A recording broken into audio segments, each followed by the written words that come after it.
It was just supposed to be 3 hours. Just 3 hours. And she was gone.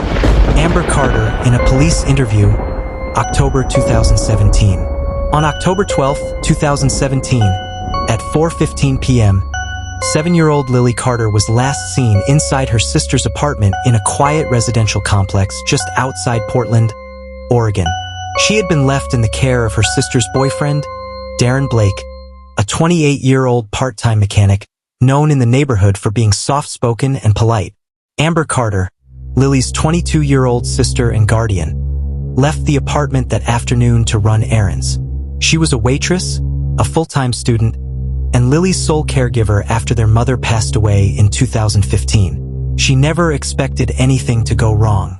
By 7 p.m., when Amber returned, Lily was gone. Police were immediately called, and the case was classified as a missing child. The first interviews were telling. Darren told police, "She wanted to play outside. I let her go out.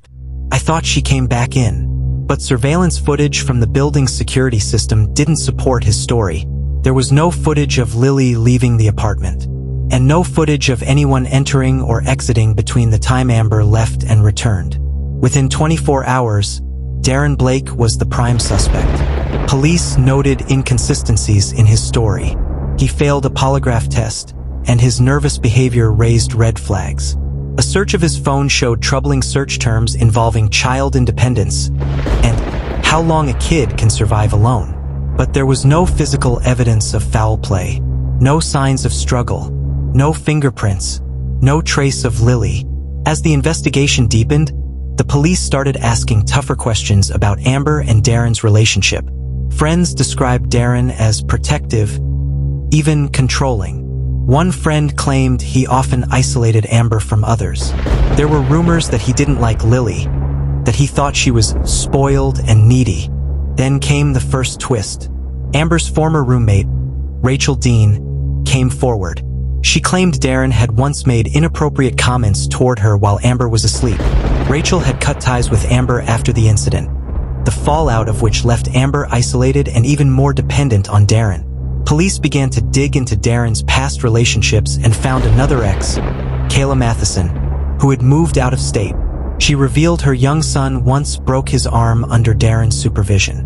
She always believed Darren's story. It was an accident. But now, she wasn't so sure. On the 8th day of the investigation, Amber received a text from an unknown number. "She's safe. Don't trust him. You should have told the truth." The number was from a burner phone, untraceable. Police brought Rachel in for questioning again, but she had an airtight alibi. She was working a double shift that night. Still, she said something that caught detectives off guard. Darren's not the only one to blame. Amber knew something was wrong. Lily tried to tell her. Under pressure, Amber finally broke down in an interview. She admitted that Lily had told her 2 weeks before the disappearance that Darren made her uncomfortable. She said he came into her room late at night, that she didn't like how he looked at her. "I didn't want to believe it.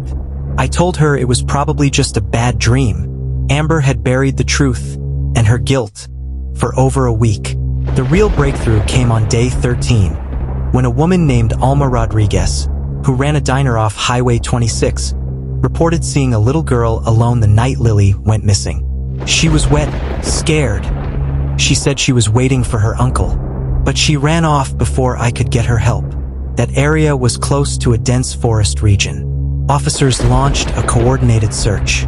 Just over a mile into the woods, in an abandoned hunting shack, officers found Lily Carter, cold, dehydrated, but alive.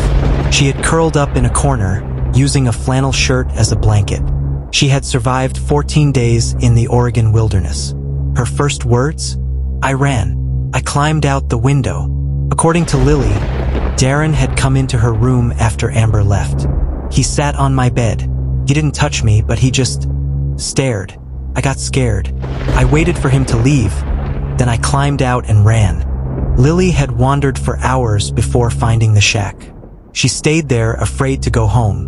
Darren Blake was arrested and charged with child endangerment, child grooming, and reckless endangerment of a minor. His search history and Lily's testimony formed the backbone of the prosecution's case. He took a plea deal. 12 years in prison, no possibility of parole for 8. Amber was never charged, but public sentiment turned fast.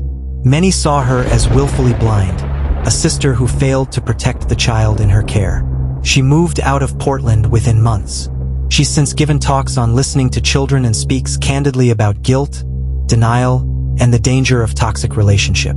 Now 15, Lily Carter lives with her aunt in California. She's in therapy, excelling at school, and loves painting. She rarely talks about that day, but she did say this during a taped interview 2 years later. "I was scared, but I knew no one was coming, so I saved myself.